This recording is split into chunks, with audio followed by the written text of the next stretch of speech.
prepare-se para uma jornada de profunda revelação. Desvende agora o enigma daquela que trilha o próprio caminho, sem alarde, dona de si. O que pulsa por trás dessa aparente solitude?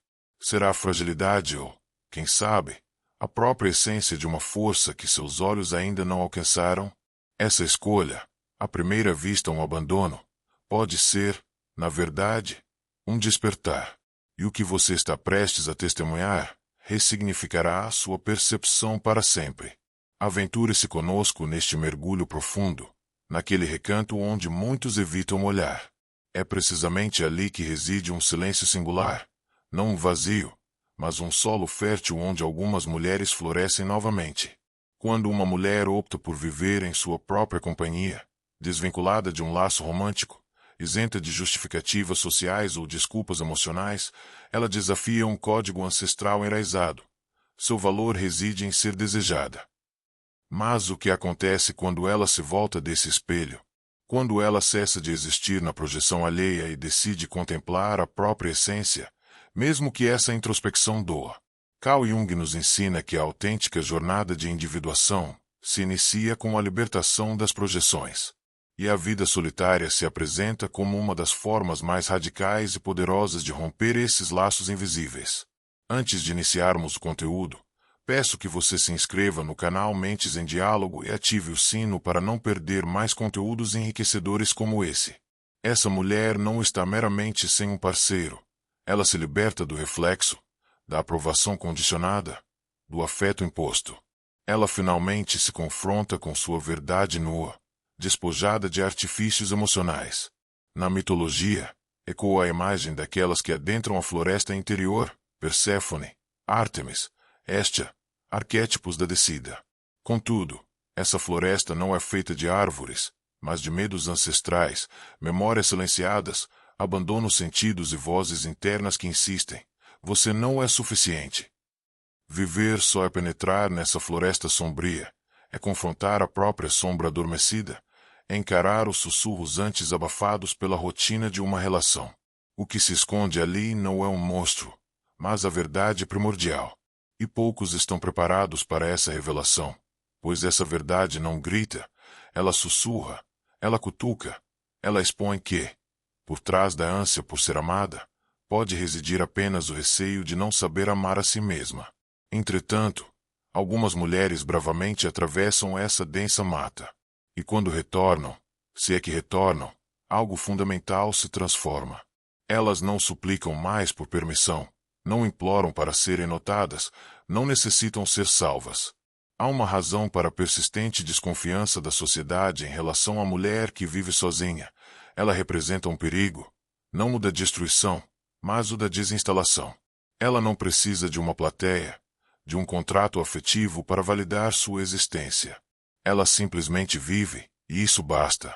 O arquétipo da mulher selvagem, magistralmente descrito por Clarissa Pinkola Estés e reverberado nos estudos junguianos, é precisamente essa, aquela que resgata sua natureza instintiva. Ela sente o mundo em sua totalidade, mas não se curva diante dele. Ela anseia, mas não se submete ao desejo alheio. Ela chora, mas sua dor não a esvazia, ela a transmuta em alquimia. E isso se torna insuportável para um sistema que ainda espera que toda mulher seja previsível, controlável e dependente. Carl Jung astutemente observou que, ao integrar sua sombra, o indivíduo se torna perigoso, pois escapa da manipulação. A mulher que vive sozinha e acolhe sua sombra personifica essa integração. Ela enxerga o que a sociedade se esforça para ocultar, por essa razão, é temida e profundamente livre. Nem sempre essa jornada solitária é uma escolha inicial. Por vezes, a vida lhe subtrai a companhia esperada, seja por rejeição, abandono ou traição. Contudo, a solidão imposta pode se converter em um chamado da psique, que, impulsionada pela dor, busca o que a alma não ousou almejar com liberdade. Quando essa mulher finalmente acolhe esse chamado e cessa a luta contra o silêncio e rompe o autêntico processo de transformação. Máscaras sociais se desfazem, a persona construída para agradar se desintegra, e no lugar da menina ávida por ser escolhida, emerge a mulher que se elege. Essa transição não é suave, É um luto, um parto psíquico onde o ego experimenta múltiplas mortes. As lágrimas não são sinais de fragilidade, mas ritos de passagem, batismos da alma. A cada despertar onde ela ignora o julgamento alheio, ela renasce. A cada refeição solitária onde o prazer persiste, ela triunfa. A cada reflexo no espelho que revela sua essência sem a necessidade de confirmação externa, ela se liberta. A mulher que vive sozinha, desvinculada de um homem, realiza algo muito mais profundo do que aparenta. Ela quebra um padrão psíquico coletivo, confronta o inconsciente não com palavras, mas com sua mera presença. E isso é raro, precioso e, sim, perigoso, pois uma mulher autossuficiente é uma mulher indomável. Mas existem camadas ocultas nesse processo, verdades ainda não reveladas.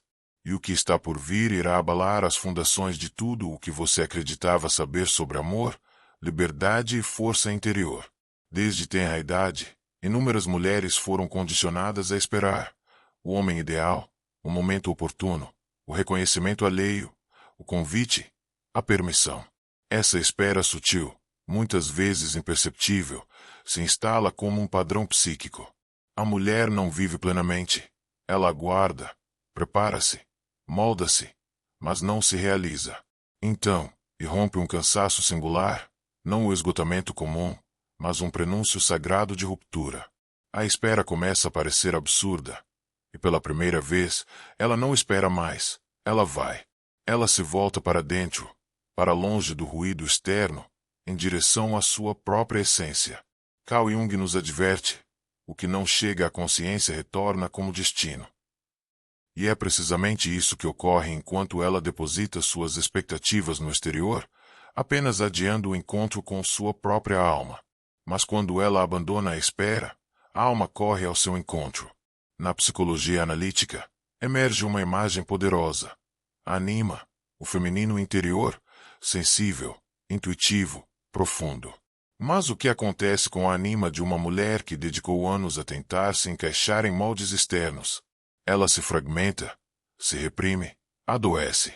Viver sozinha, seja por escolha ou por destino, oferece à mulher uma oportunidade única de curar sua própria anima. E essa cura não se manifesta na leitura de livros ou na escuta de conselhos. Ela floresce no silêncio dos dias longos, quando ela se permite desabar em lágrimas no chão da cozinha sem uma razão aparente. Quando ela dança sozinha, pela primeira vez, experimenta o prazer desvinculado de uma plateia. Esse processo é íntimo e selvagem, como a fênix que, para renascer, precisa antes se consumir em cinzas. A mulher que cura sua anima se reconecta com algo anterior à dor, com uma sabedoria ancestral. Ela começa a sentir o mundo a partir de uma nova perspectiva. Sua intuição se aguça, sua sensibilidade deixa de ser vista como fragilidade e se transforma em poder, sua solitude se converte em um templo sagrado. Viver sozinha também implica desmantelar a persona, aquela máscara que ela usava para parecer agradável, para evitar conflitos, para se encaixar. Ela começa a perceber o quanto de si foi projetado para satisfazer as expectativas alheias. E essa constatação dói, mas essa dor é libertadora, pois juntamente com a queda da persona, irrompe o nascimento da verdade. E a verdade é simples. Ela não precisa ser quem esperam que ela seja. Ela pode ser bruta e delicada, intensa e silenciosa, sensual e espiritual, estável e instável. Ela pode ser tudo ou nada. Ainda assim, ser completa. Jung nos ensina que tornar-se consciente de si mesmo é um processo doloroso, porém necessário. Ao romper com a máscara, essa mulher começa a viver de dentro para fora. Sua beleza transcende a mera ornamentação e se manifesta como presença. Sua fala abandona a doçura superficial e se eleva à palavra sagrada. Ela não se comunica para agradar, mas para despertar, para curar, para revelar o mundo. O mundo ainda tenta persuadi-la de que ela está incompleta, de que algo lhe falta, de que está desperdiçando tempo, juventude, oportunidades. Mas o que poucos compreendem é que ela não está perdendo nada. Ela está se preenchendo, se reconstruindo, se reconhecendo. Enquanto muitos colecionam conexões superficiais, ela firma um pacto com a profundidade. Ela prefere uma noite de silêncio ou uma companhia que a fragmenta. Ela escolhe sua paz interior, mesmo que isso pareça solidão para aqueles que só conhecem o barulho da distração. Esse preenchimento é invisível aos olhos superficiais, mas quem se aproxima dela sente a densidade de seu olhar, a firmeza de seus passos, a paz que incomoda por não ter sido comprada, mas conquistada. E essa mulher não precisa proclamar seu bem-estar, sua mera presença o irradia. Ela se tornou templo, jardim, tormento e calmaria, tudo simultaneamente. Mas ainda existem forças ocultas nesse caminho, forças que desafiam tudo o que você foi ensinado a desejar. Porque o verdadeiro poder dessa mulher não reside no que ela conquista no mundo exterior, mas no que ela desperta em seu interior. E o que está por vir? Porque tantas pessoas ainda hesitam em encarar uma mulher que se pertence. Existe uma mulher que não busca aprovação nos olhares alheios. Ela caminha em linha reta, não por arrogância, mas porque se perdeu tantas vezes que aprendeu a encontrar o caminho dentro de si. Ela não necessita ser conduzida, protegida ou validada. E isso, para muitos, é aterrador. Ela não vive sozinha por falta de opção, mas porque encontrou um refúgio onde sua alma respira livremente. E o que para outros se configura como solidão, para ela se revela como liberdade. Essa mulher personifica um arquétipo que o patriarcado sempre se esforçou para ocultar. A mulher que não pertence a ninguém, por essa razão, é dona de si. Jung nos alertava sobre a sombra coletiva, aquilo que a sociedade inteira reprime por temer. E poucas figuras causam tanto desconforto quanto uma mulher que não teme a própria companhia. Ela expõe a dependência emocional alheia, revela inadvertidamente o vazio que muitos tentam preencher com relações frágeis. Ela incomoda porque é completa. Muitos ainda acreditam que a mulher que vive sozinha desistiu do amor. Mas o que essa mulher realizou foi algo mais raro. Ela cessou de mendigar afeto, de implorar por migalhas emocionais, e começou a exigir o óbvio: reciprocidade, profundidade, presença real. Ela não busca alguém que venha solucionar sua vida, pois ela já o fez. Ela anseia por alguém que saiba lidar com sua luz e sua escuridão, alguém que não se assuste quando ela mergulhar em seus próprios abismos, alguém que reconheça que ela não precisa, mas escolhe. E essa escolha transcende qualquer dependência disfarçada de amor. Esse tipo de conexão só floresce quando dois seres já atravessaram o fogo da individuação. E, como diria Jung, o encontro de duas personalidades é como o contato de duas substâncias químicas. Se houver reação, ambas se transformam. A mulher que vive sozinha já passou por essa transformação. Ela não se adapta a menos do que merece, não silencia seus sentimentos para manter uma falsa união, ela se recusa a viver em metades. E é por isso que, quando ama, ama por inteiro, pois já era inteira antes de amar. Toda mulher que vive sozinha inevitavelmente ativa o arquétipo da bruxa, não a caricatura popularizada pelos contos de fadas, mas a verdadeira bruxa, aquela que conhece os ciclos, que se conecta com o invisível, que não se submete a regras externas porque escuta uma sabedoria mais profunda, sua intuição. Essa mulher sabe que o tempo não é linear, que os desejos não são lineares, que o amor não se compra nem se força. Ela sente o mundo em suas entranhas, e esse sentir, por vezes, assusta até ela mesma. A sociedade sempre tentou controlar essa mulher, queimou suas ancestrais, silenciou sua intuição, ridicularizou sua espiritualidade, tentou domesticá-la com regras, vergonha e culpa. Mas o que ninguém compreendeu é que essa mulher não pode ser dominada, porque ela já se rendeu, não ao outro, mas a si mesma. Jung nos revela que, quando a mulher acolhe sua sombra, ela cessa de projetar, de buscar no outro o que lhe falta interiormente. E é então que nasce o poder real, aquele que não necessita de palco, que não precisa ser explicado, que é simplesmente sentido. Essa mulher é a bruxa moderna, não por magia literal, mas por alquimia interior, por ter transmutado dor em sabedoria, silêncio em força, medo em visão. Ela não fala para convencer, ela sussurra, e o mundo escuta.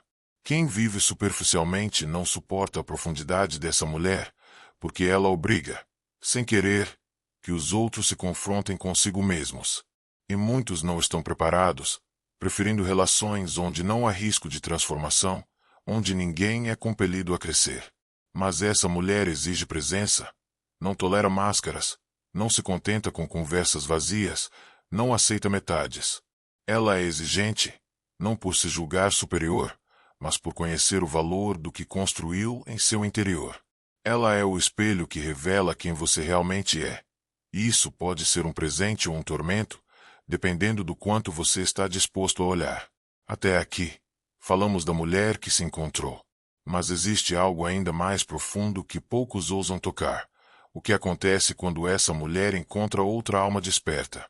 Um encontro entre seres completos pode transformar tudo, mas também pode destruir tudo o que é falso. E é nesse território que agora nos aventuramos, onde o amor não aprisiona, mas liberta, onde a união não é perda, mas renascimento. Ela passou anos acreditando que precisava ser menos para ser amada, menos intensa, menos sensível, menos livre. E quando finalmente se libertou dessas correntes invisíveis, descobriu algo poderoso. O amor verdadeiro não exige que você se diminua, ele expande tudo aquilo que você já é. E quando duas almas inteiras se encontram, despidas de jogos, máscaras e dependências, algo raro acontece. Não é mais a paixão cega que anestesia, mas o reconhecimento profundo de dois seres que já enfrentaram seus próprios infernos internos, se decidiram permanecer de pé, não por carência, mas por escolha. Carl Jung sabiamente observou: o encontro entre duas personalidades é como o contato de duas substâncias químicas. Se houver reação, ambas se transformam. Esse tipo de encontro é raro porque exige coragem. Coragem para mostrar a sombra, para revelar a alma nua, para não se esconder na persona que agrada. E essa mulher não aceita nada menos que isso. Ela não tem medo de amar, ela só tem medo de desaparecer dentro de uma relação, porque já vivenciou isso antes, já foi aquela que se moldou para caber, que engoliu lágrimas para manter a paz, que se calou para não parecer demais. Mas agora ela é outra. Ela ama de forma brutalmente honesta, ela expressa o que sente, ela revela o que necessita. E se não for correspondida na mesma profundidade, ela se afasta, não por frieza, mas por fidelidade a si mesma. Ela não busca um conto de fadas, ela anseia por presença real e sabe que o verdadeiro amor não vem para completar, mas para compartilhar.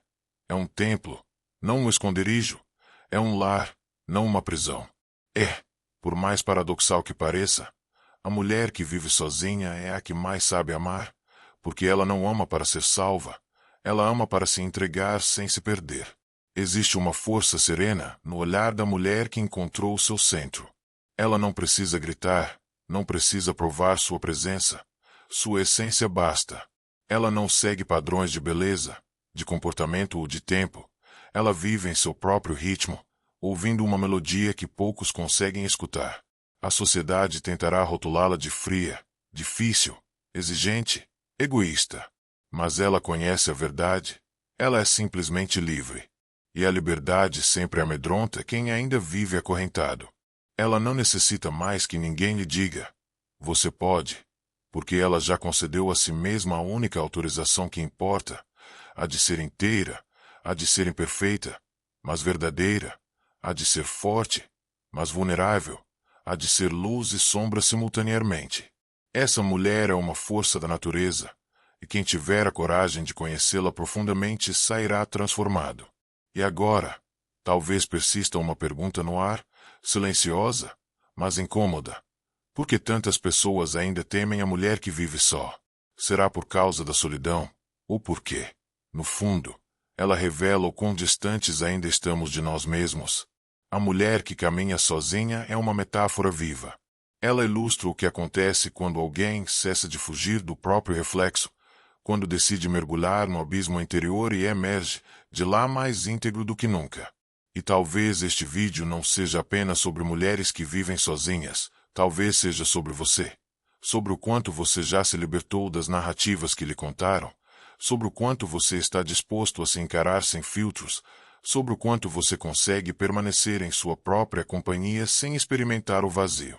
Porque, em última análise, O mais aterrador não é estar só, mas descobrir que você passou a vida inteira cercado, ainda assim, se sentia invisível. A mulher que vive só não está esperando ninguém. Mas se você tiver a coragem de mergulhar de verdade, talvez ela o convide a caminhar ao seu lado, não à frente, nem atrás, mas lado a lado, onde apenas os inteiros podem verdadeiramente estar. Não se esqueça de seguir o canal Mentes em Diálogo e de compartilhar esse conteúdo valioso com quem mais precisa. Até o próximo vídeo.